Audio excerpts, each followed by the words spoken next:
All right, so we've kind of already learned all the new information that we're going to have from chapter 16, but putting this all together can be a little complicated, so we're going to spend these next 2 days just going through as many examples from this chapter as we can, all right? I'm going to focus heavily on this particular chapter over these next 2 lecture periods. Next week, you have your exam on Monday and Tuesday. If you can make it to our lecture on Monday, we'll be doing a review session. If you need to use that time to take your exam, you're more than welcome to do that as well. I won't be taking attendance. For that review session, though, I'm going to focus on these other chapters that are going to be part of our exam, since this rest of this week is going to focus so heavily on chapter 16. All right? So the 2 things that I can ask you to do with all of these reactions that we've learned is, first of all, just following these reactions, meaning we take benzene and I give you these reactions in a particular order, and you tell me what the product that we're going to get is on the other side. All right, so everybody take a second. We got 2 reactions using these same 2 sets of reagents, just in reverse order, and tell me what my product will be of these reactions.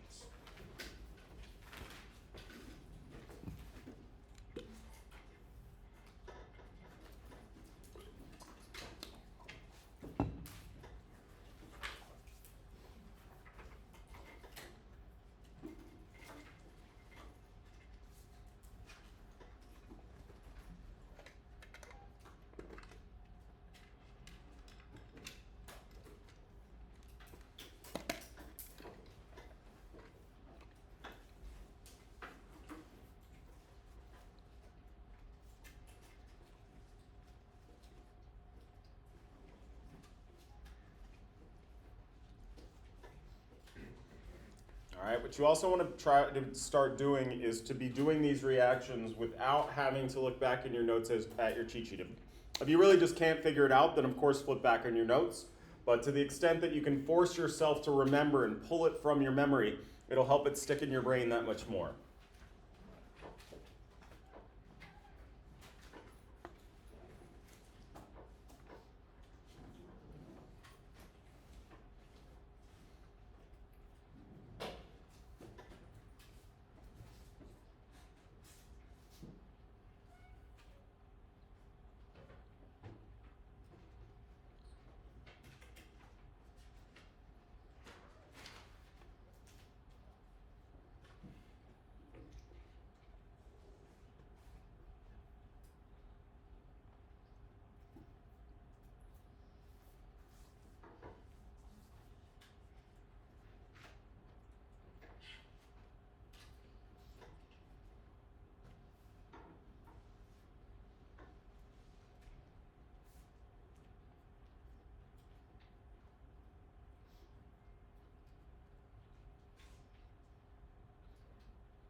All right, so these would both be classified as those electrophilic aromatic substitution reactions. So I'm taking my benzene ring and I'm substituting one of those hydrogens for some other group here. All right, remember we made our little list of electrophilic aromatic substitution reactions. Our fuming sulfuric acid will put a sulfonic acid group on the ring. Our Friedel-Crafts alkylation reaction will put an alkyl group, in this particular case a methyl group, on our ring. And we've swapped the order of those two reactions in our example here. All right, so in this first one, the first thing I do is put one of those sulfonic acid groups on the ring, SO3H. And now I'm going to follow that up with that alkylation reaction. But the question is, where does that alkyl group go? All right, so I'm going to draw out the full Lewis structure of this sulfonic acid group because I think it might help us to see.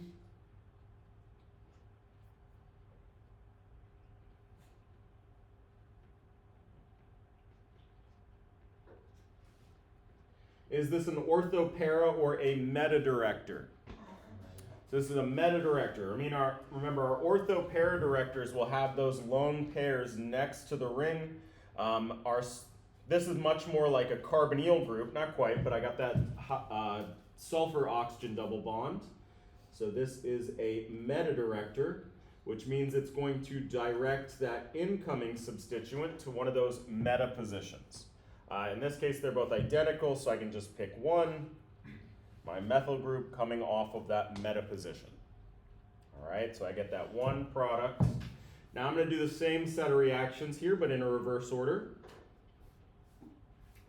Now I'm first going to stick that methyl group on my ring. All right, and these alkyl groups are orthopara or meta-directors. All right, so we go back to our little list here. Orthopara directors are the ones that you should be able to spy pretty easily. All right. We look at our list here. All of our orthopara directors fall in one of two buckets. They either have a lone pair directly next to the ring or an alkyl group. All right, that's what you got to remember. That's what you got to look for. Is there a lone pair directly next to the ring, or is it an alkyl group? In this case, it is an alkyl group, so that is an orthopara director.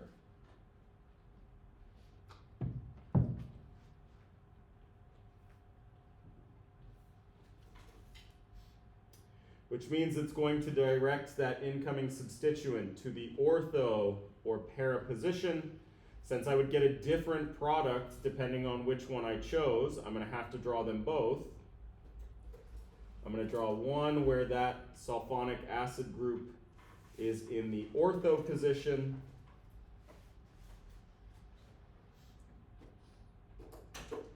And another where that sulfonic acid group is in the para position.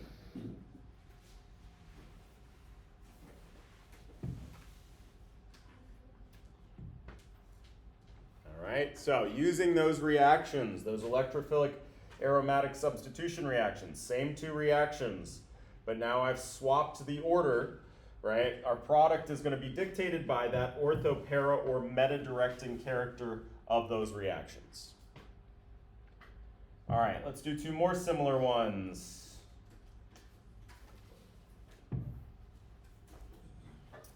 Again, same list of reagents, but I've swapped the order here.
All right, so let's go through.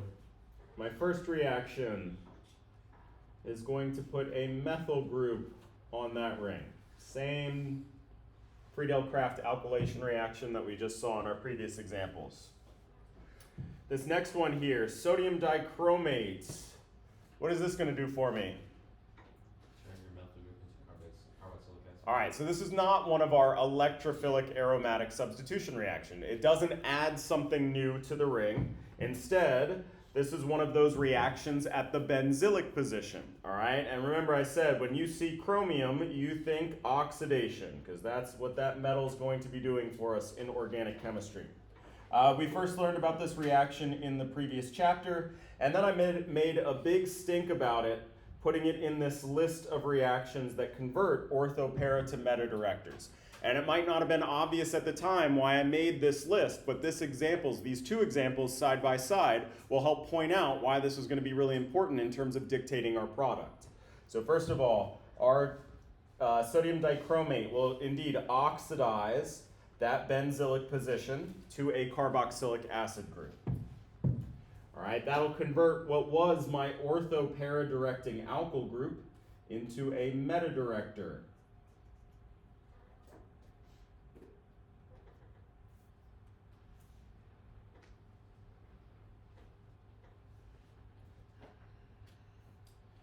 So now this is a meta-director, so that finally when I then do my third reaction, I'm going to direct that incoming substituent to the meta position. Again, in this case, they're both identical. So I'm just going to pick one, and that would be my product. I'm going to do the same three reactions, but now I've swapped the order of these reactions. All right, so my first reaction puts a methyl group on that ring. But now my second reaction is another electrophilic aromatic substitution reaction. But my methyl group is an ortho-para director. So it's going to want to direct to these ortho or para positions. All right, depending on whether it does ortho or para, I'm going to get a different product, so I'm going to have to include them both. So I'm going to have one with a chloro group in the para position, and one with that chloro group in the ortho position. And now at the end here, I do my oxidation reaction. So now I'm going to convert that methyl group into that carboxylic acid.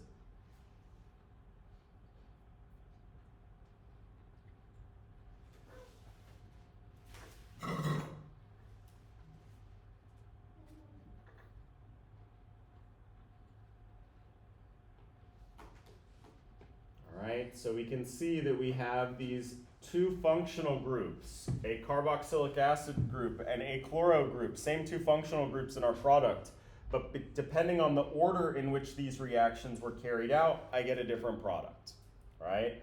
Again, I have that reaction in there that converts my ortho-para director into a meta-director. Depending on where I throw that reaction into the mix here is going to dictate what my product is. All right, let's do some more here.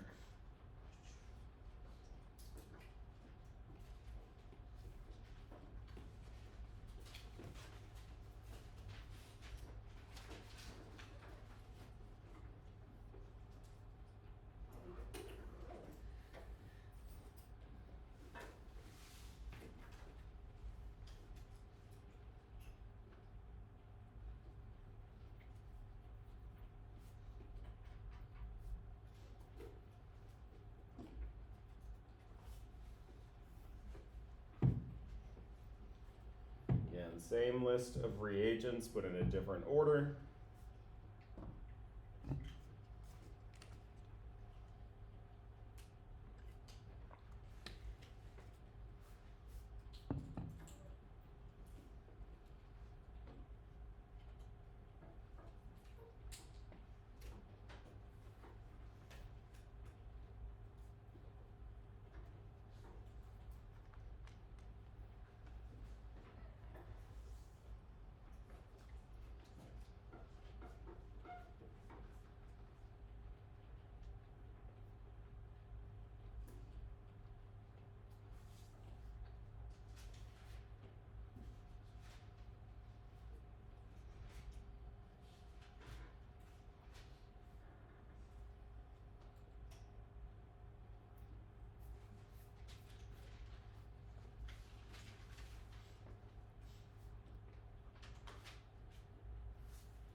so this is a lot like that first set of problems that we did, because all three of these are electrophilic aromatic substitution reactions, but just kind of now amped up to a higher level of difficulty because it's not just two of them, it's three of them.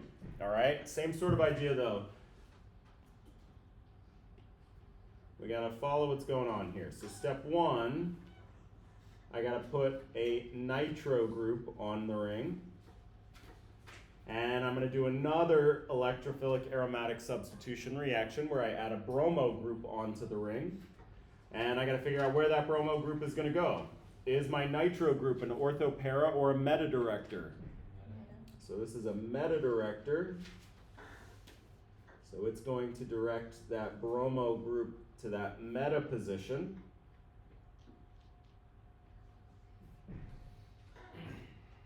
They're identical, so I can just pick one. All right, but now I'm going to do this third reaction, and for the sake of clarity, I'm going to kind of split this up.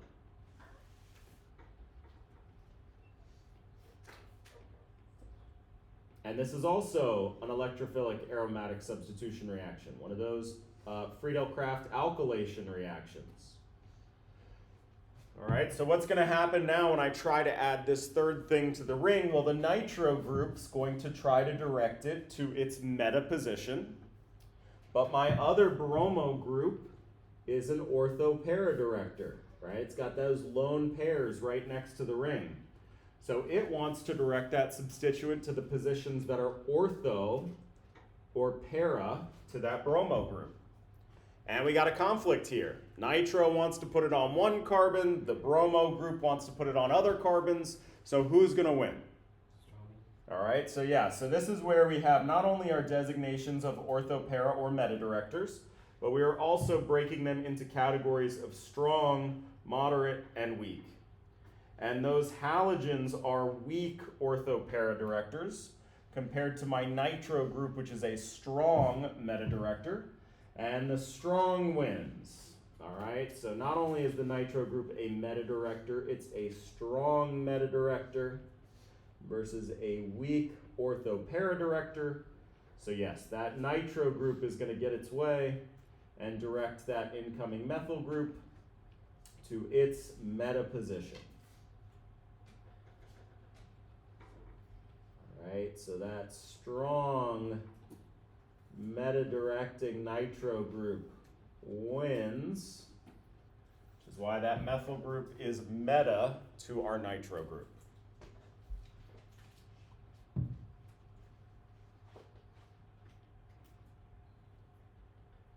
All right, we got the same three reactions here, but now we've swapped the order of those first two. So now the first thing I'm going to put on that ring is a bromo group.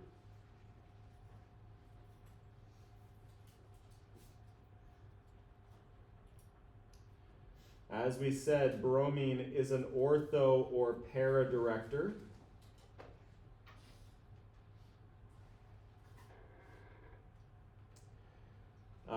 My two ortho positions are identical, but my para position is distinct, so I'm going to get these two products when I add that second group on there, that nitro group.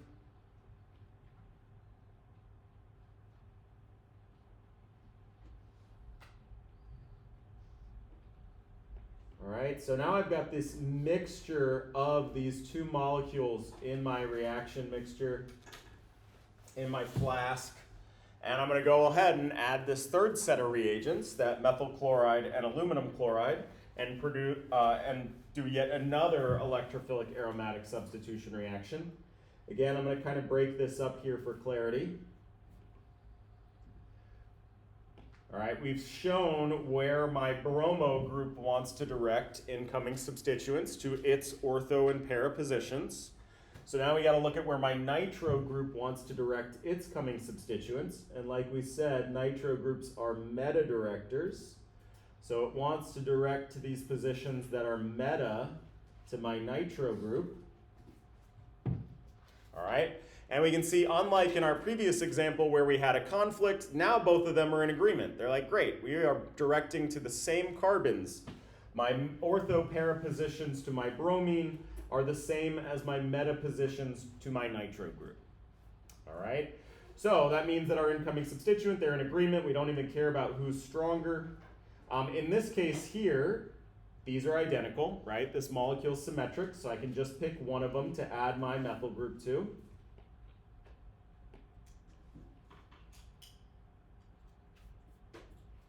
But in this molecule over here, these positions are not equivalent. I would get a different product depending on which one I added to. And since they're going to be directed to both of them, I have to include both of those possible products. So I'm going to actually have a mixture of 3 different products at the end of this 3-reaction scheme.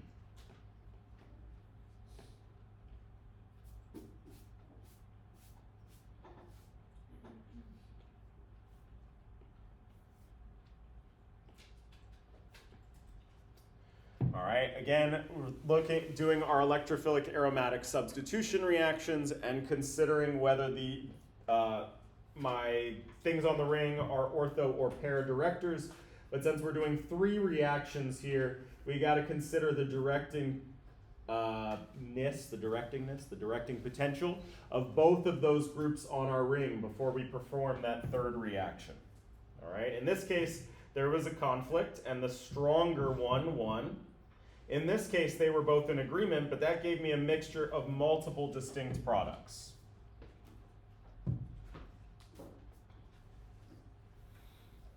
All right, let's do another one here.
so that first reaction is going to put a chlorine on our ring.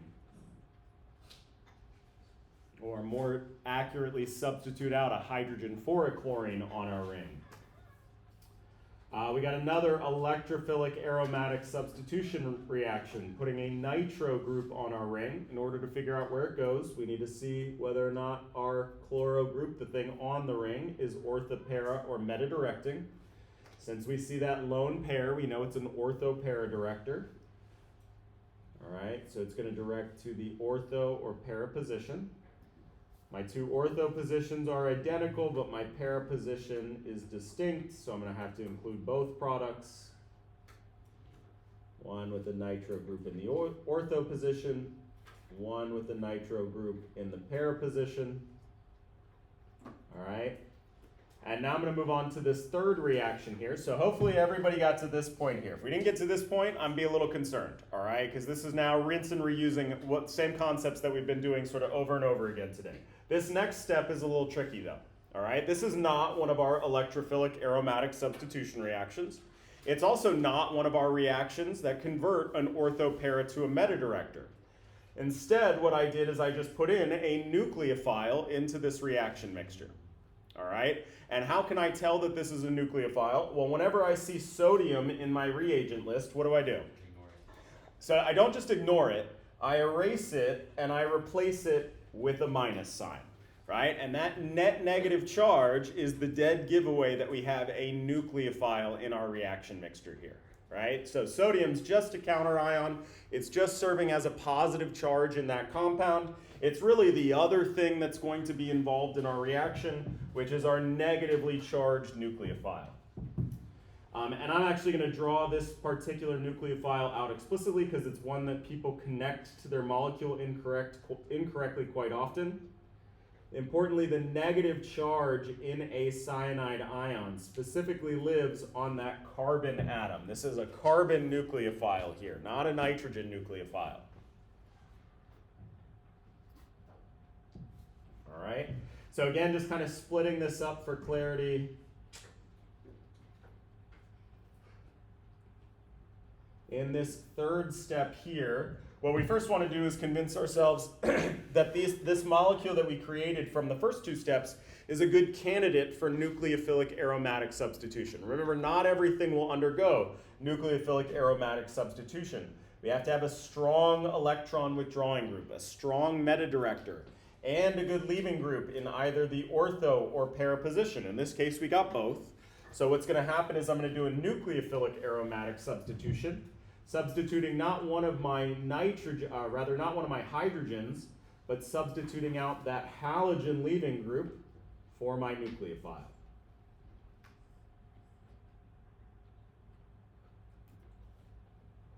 All right, and again, I'm attaching it at that carbon, since the carbon is my nucleophile. So that's my first molecule reacting with that nucleophile, and my second molecule reacting with that nucleophile. All right, again, I've substituted out my halogen for my nucleophile to create my product.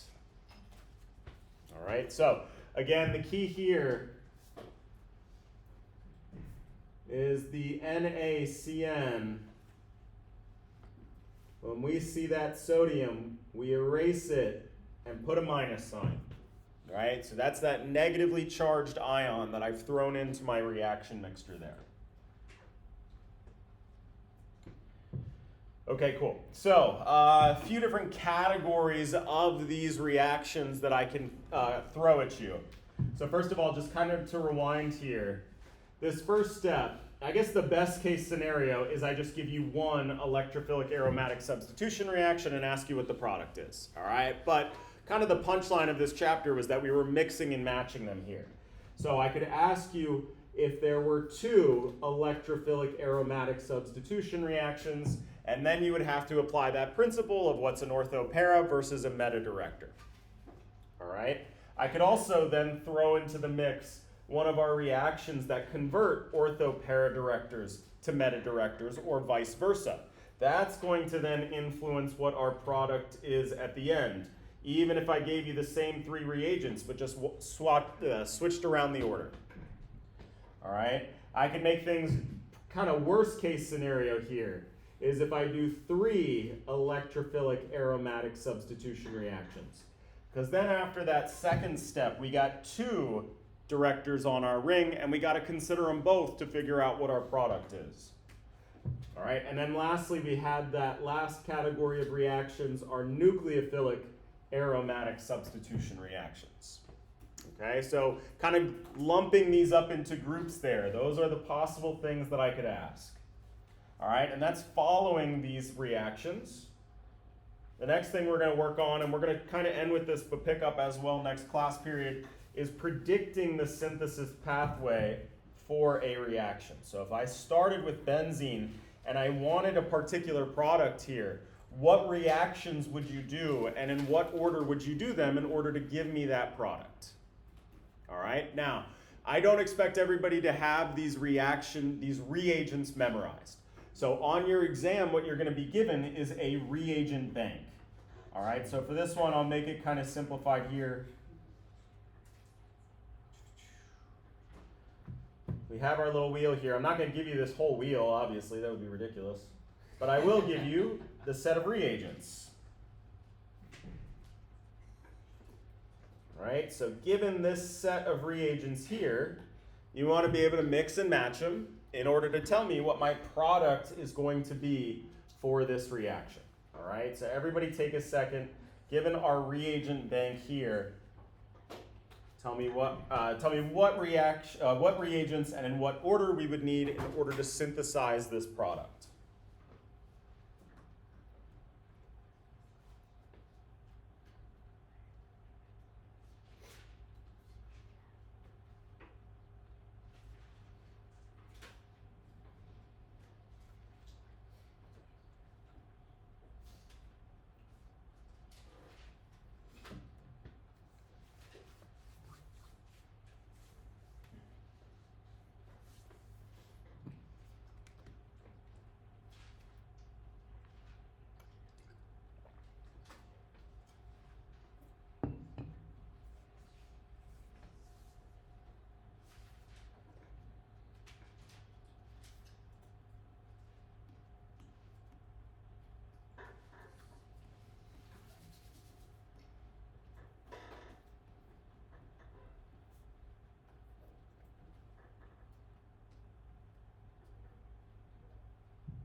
All right, so for these synthesis pathway reactions, step 1 is going to be to determine the reactions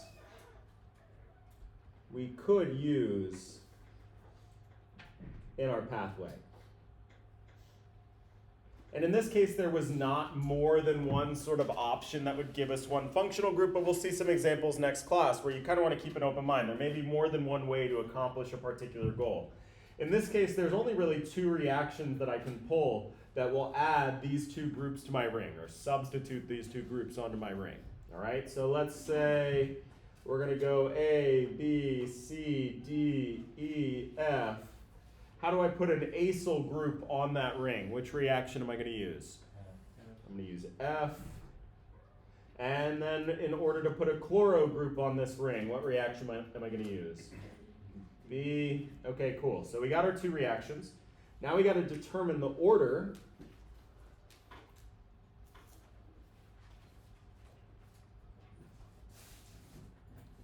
All right, and for that we got to consider whether our product is ortho, meta, or para.